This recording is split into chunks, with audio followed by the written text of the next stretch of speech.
So today I want to talk to you about a tiny little hormone that is likely causing big issues for you when it comes to your sleep.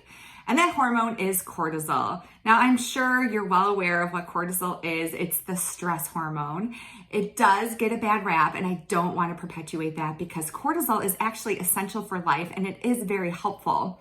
So cortisol is meant to help us regulate our blood pressure, metabolize glucose, and to keep us alert.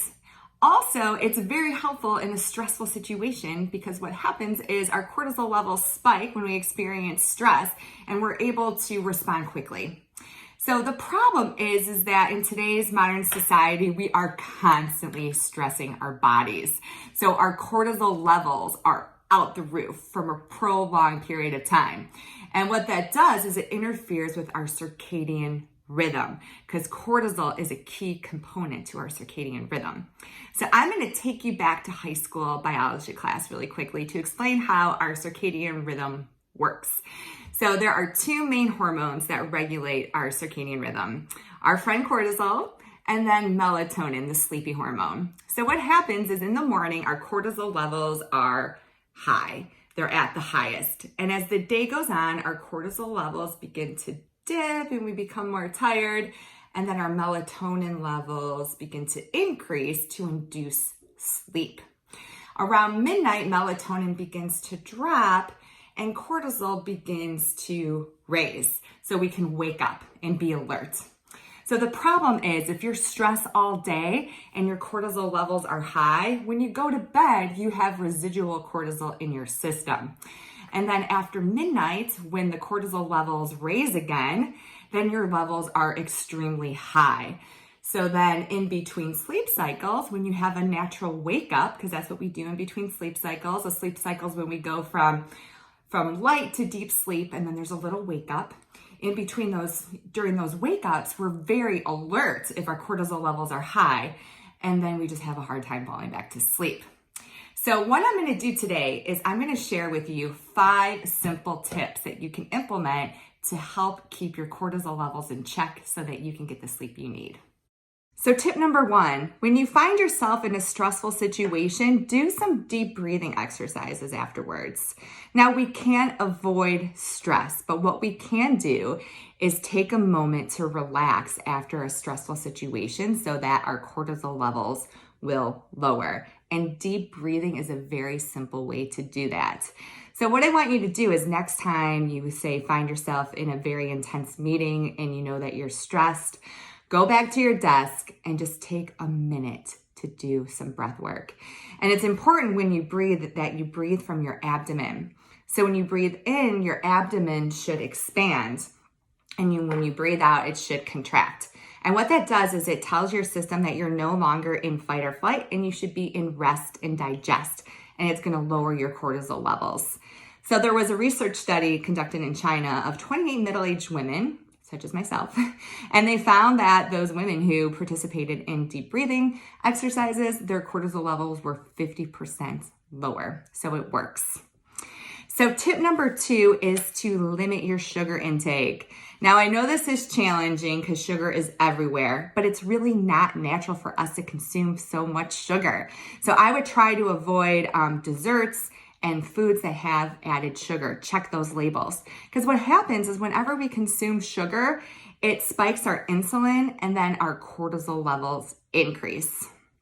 So tip number 3 is to hydrate. So when we're dehydrated, what that does is it sends a signal to our bodies that there's danger. It's really not natural for us to be dehydrated. So if we are, that means that resources are scarce. So that is going to kick in that fight or flight response and increase our cortisol. So a rule of thumb is that you should take your body weight, divide that in half, and drink that number in ounces on a daily basis. So tip number 4 is to exercise in the morning. So exercise does cause an increase in cortisol, and that's actually a good thing in the morning because that's when we want our cortisol levels to be the highest. And then what's going to happen the rest of the day, they're going to naturally lower. Now, I know what you're thinking, Kelly, I work full time. How am I going to exercise in the morning? Well, it doesn't have to be a full-blown hour workout. You can simply walk around the block a couple times for 15 minutes, and that's all you need to get that cortisol increase. So just keep it simple.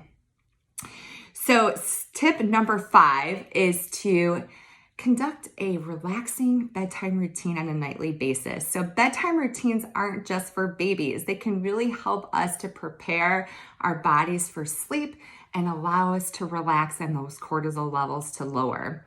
So I love starting a bedtime routine with a bath for both children and adults alike.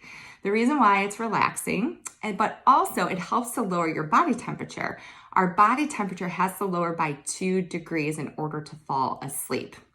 So after your bath, make sure you're avoiding screens for at least an hour. The reason why it's the blue and green light from the screens that send a signal to our brains that it's morning. And then our body's going to produce cortisol instead of melatonin. So very important. And I know that there's technology today that has the blue and green light blocker. That's still doesn't give you an excuse to use technology because technology engages our brain and makes us wired. So I would avoid it altogether, at least for an hour. Instead, what you can do is read, do some meditation, do some stretching, have a little hanky-panky, whatever it's gonna take in order for you to relax. It's worth it and you deserve that hour to unwind. Underlying physical issues can also result in high cortisol levels, such as hormonal imbalances, gut bacterial dysbiosis, meaning that you have more pathogenic gut bacteria than beneficial gut bacteria, thyroid dysfunction, vitamin and mineral deficiencies, food sensitivities. So the nice thing is that with modern science, there are tests that you can take to determine if this is the root cause. You can simply go to a naturopathic or functional medical doctor and ask for a health panel. Or if you want to work with me, I run the same lab test with my Sleep Like a Boss program. So if this is something you're interested in, you can head to my website, Kelly Murray Adult Sleep, and schedule a free 15-minute discovery call. But regardless, I would practice these 5 tips on a daily basis, and I bet you it's going to help to reduce your cortisol and get you the sleep that you need. Sweet dreams.